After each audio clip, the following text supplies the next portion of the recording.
राव नरेंद्र जो कि कांग्रेस के नए प्रदेश अध्यक्ष बन चुके, विधिवत रूप से उनकी ताजपोशी हो भी चुकी है और इसके साथ ही अब कांग्रेस नेताओं ने आत्ममंथन भी शुरू कर दिया है और अपनी अपनी बातों को अपने अपने तरीके से बता रहे हैं। जल्द कांग्रेस का संगठन बनाने को लेकर भी चर्चा हुई है। नेताओं ने कहा है कि संगठन न होने की वजह से सरकार बनाने से चूके हैं। कांग्रेस में फेवरेटिज्म को छोड़कर काम करने वाले लोगों को तरजीह देनी होगी। एक गुट के नेता के पास जाने से दूसरा गुट नाराज हो जाएगा।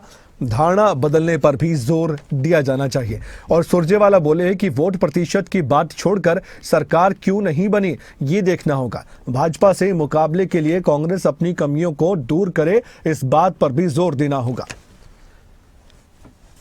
जितेंद्र चौधरी जुड़ चुके हैं। जितेंद्र, एक बार फिर से वही मौका, एक नई तस्वीर, नया नाम प्रदेश अध्यक्ष के तौर पर कांग्रेस पार्टी का, लेकिन बातें वहीं के वहीं अभी भी है कि कांग्रेस के जो नेता है वो ये भी कहते हैं कि हमें आगे बढ़ना होगा, पुरानी बातों को पीछे छोड़ना होगा, लेकिन जब वो जुबान से शब्द निकलते हैं और फिर उनको समझने का प्रयास आप और हम पत्रकार के तौर पर करते हैं, फिर वही लगता है जो विरोधी कांग्रेस पार्टी के कहते हैं कि कभी दिल मिलेंगे कि नहीं मिलेंगे।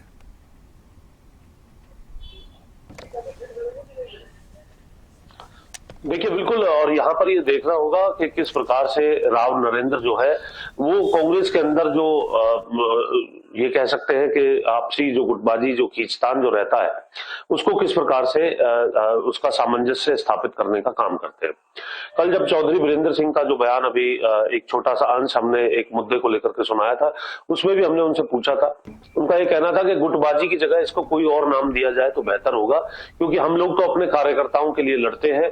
कार्यकर्ताओं के जब हक की बात नहीं होती तो हमारी तरफ से उनकी आवाज उठाने का काम किया जाता है, जिसे मीडिया गुटबाजी का नाम दे देता है। ये एक अलग संज्ञा गुटबाजी की अपने स्तर पर कांग्रेस के वरिष्ठ नेता की तरफ से बताई गई। ये जो बयान है, जो ब्रेकिंग्स हमने दिखाई है, ये अंदर जो कांग्रेस की मीटिंग चल रही थी ताजपोशी के वक्त, उस वक्त रणदीप सुरजेवाला और चौधरी वीरेंद्र सिंह की तरफ से लगभग इस प्रकार के बयान जो है वो अंदर बैठक के दरमियान दिए गए हैं।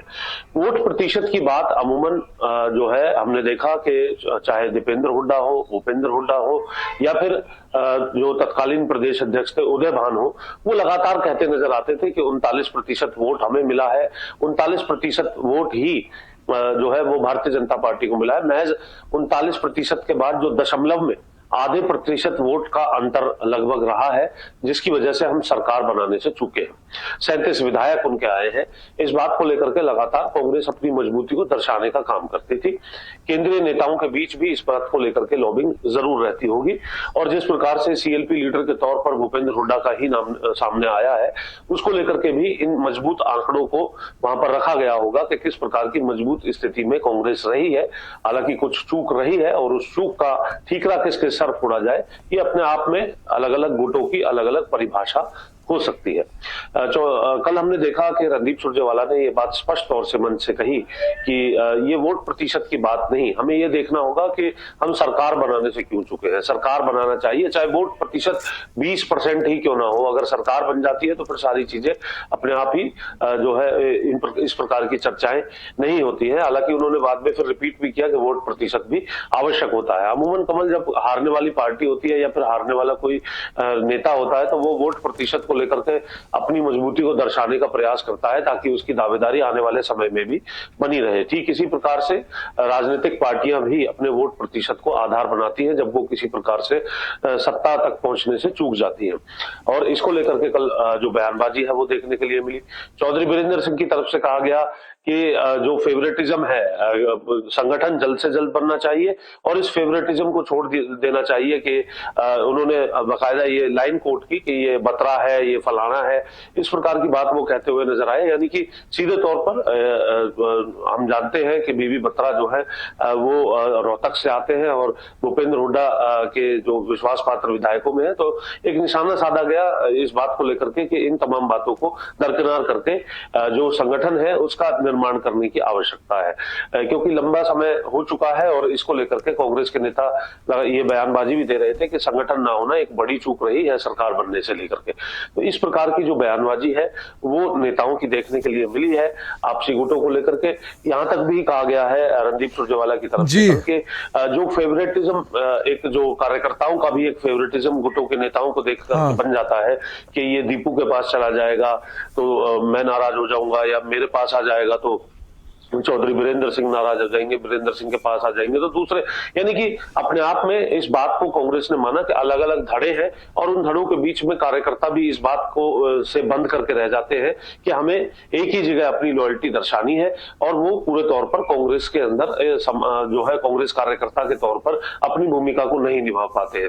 तो ये एक बड़ा विषय था जिसको लेकर के आत्ममंथन तो किया गया है, लेकिन ये तमाम चीजें क्या दूर हो पाएंगी ये देखना होगा। राव नरेंद्र की इस ताजपोशी के साथ आज प्रेस कॉन्फ्रेंस भी जो है बुलाई गई है। इस प्रेस कॉन्फ्रेंस में किस तरीके की बातें निकलती हैं और किस जो आरोप प्रत्यारोप उनके नियुक्ति के लेटर को बाद ही जो शुरू हो गए थे, उन आरोप प्रत्यारोपों को लेकर के भी उनसे सवाल जरूर किया जाएगा, क्योंकि सीएलयू कांड का जो मसला है जिसे लगातार इनेलो उठा रही है और मुख्यमंत्री नायब सैनी की तरफ से भी उस पर प्रतिक्रिया दी गई है, उस पर किस तरीके से अपनी मुश्किलों को दूर करते हैं और उसके बाद कांग्रेस की अंदरूनी जो मुश्किलें हैं उन्हें दूर करने के बाद भाजपा के समक्ष खड़ा होना, ये कह सकते हैं कि तीसरे पायदान पर फिलहाल जो है ये लड़ाई दिखाई देती है जो आमने सामने की पार्टी में। फिलहाल अंदरूनी तौर पर ही ऐसे बहुत से विषय हैं जो नए कांग्रेस के कप्तान को जिनसे पार पाना होगा। एक बार मैं सुनवा देता हूं दर्शकों को वीरेंद्र सिंह और सुरजेवाला के बयान जो चर्चा का विषय बन गए हैं और इसी पर हम ये बातचीत भी कर रहे थे आपसे। सुनिए क्या कुछ कहा गया था जब ताजपोशी हो रही थी नए प्रदेश अध्यक्ष की। पर एक कड़वा सत्य ये भी, कितनी प्रतिशत वोट आई वह आंखें में लोग पूछे चुनाव जीतते सरकार बढ़ी या नहीं बढ़ी, कितनी प्रतिशत बढ़ी, कितनी प्रतिशत घटी, कितनी आई, कितनी नहीं आई। जब 46 MLA आएंगे वोट से 20% आओ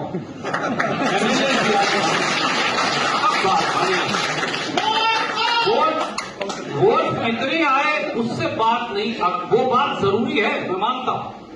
वोट का प्रतिशत कितना है आवश्यक है, आखिर में सरकार बनाने से बात बढ़ेगी, खाना खाने से पेट भरेगा। और जब 11 साल से पार्टी सत्ता से बाहर हो तो बहुत सारे साथियों में निराशा आ जाती है। मैंने ये बातों की कुछ की चर्चा आपसे इसलिए की राव साहब, क्योंकि आप बनकर पहली बार आए हैं, जब तक हम इस परिस्थिति को बदलेंगे नहीं। जितेंद्र, आपने सुना रणदीप सुरजेवाला ने क्या कहा। आप कल लगातार कवरेज भी कर रहे थे जब नए प्रदेश अध्यक्ष कांग्रेस पार्टी के चंडीगढ़ पहुंचे, यहाँ पर बाकी नेता भी पहुंचे, तो जो कहा गया है रणदीप सुरजेवाला की तरफ से, आपने अभी हालांकि जिक्र किया, लेकिन दर्शक अब रणदीप सुरजेवाला को सुन चुके हैं। 11 साल से अगर सत्ता में ना रहे तो निराशा कार्यकर्ताओं में आ जाती है, एक बात तो ये, और दूसरा ये कि वोट प्रतिशत चाहे 20% आए, हालांकि उन्होंने जो कहा वो संभव सी बात नहीं, लेकिन उनका कहना यह था कि वोट प्रतिशत मायने नहीं रखता, विधायक 46 आने चाहिए, सत्ता में आने चाहिए, वो मायने रखता है चाहे किसी भी तरह से आए। क्या कहना चाह रहे थे रणदीप सुरजेवाला, किसको कहना चाह रहे थे, किसको सुना रहे थे, किसको बता रहे थे, किसको जवाब दे रहे थे?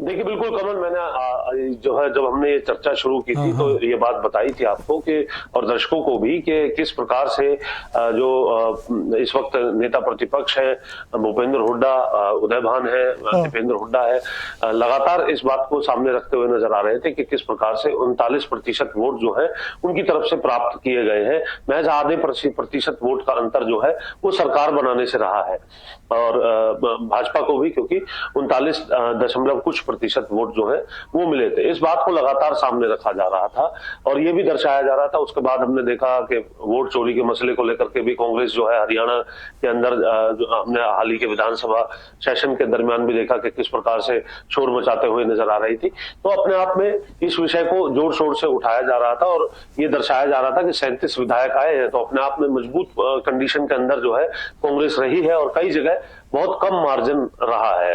कुचाना के अंदर हमने देखा कि महज 32 वोट का मार्जिन जो है वो हार जीत को लेकर के रहा है। तो ऐसी कई सीटें हैं जहां पर बहुत कम हार जीत का जो मार्जिन है वो रहा है, जिसको लेकर के कांग्रेस के जो ये नेता है वो लगातार ये कह रहे थे कि वोट प्रतिशत में भी हम लगभग बराबर थे और कुछ चीजों को लेकर के चूक जरूर रही है। तो यहाँ पर रणदीप सुरजेवाला का जो ये बयान है वो इसी से कोरिलेट करता हुआ यहाँ पर नजर आ रहा है, जिसमें वो ये कहते नजर आ रहे हैं कि वोट प्रतिशत की बात नहीं है कि सरकार जो 46 एमएलए है वो आते हैं तब सरकार बनती है। तो ये अपने आप में आप देख सकते हैं कि किस प्रकार से जो बयानबाजी है वो रही है।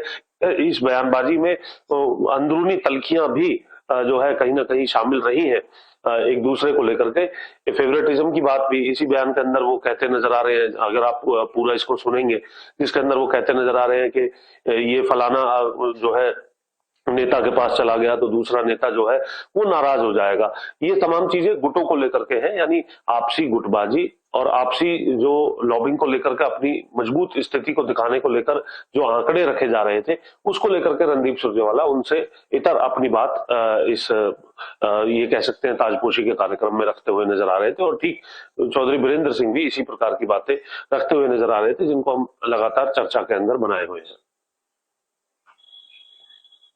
जितेंद्र चौधरी, आपने जानकारी दी है इस खबर पर और हम चर्चा कर रहे थे कांग्रेस पार्टी के नेताओं को लेकर और जिस तरीके से कांग्रेस पार्टी ने अभी अपना नया प्रदेश अध्यक्ष बदला है, तो उससे एक बात तो साफ है कि अब आने वाले वक्त में कांग्रेस पार्टी जिस तरीके से काम करेगी तो वो चर्चा का विषय रहने वाला है। तो राव नरेंद्र अब कैसे नेताओं को एक मंच पर ला पाएंगे और कैसे इन सभी नेताओं को लेकर आगे बढ़ पाएंगे? अलग अलग यात्राएं क्या फिर से देखी जाएंगी या फिर सबकी यात्रा में शामिल होंगे? इस पर हमारी आने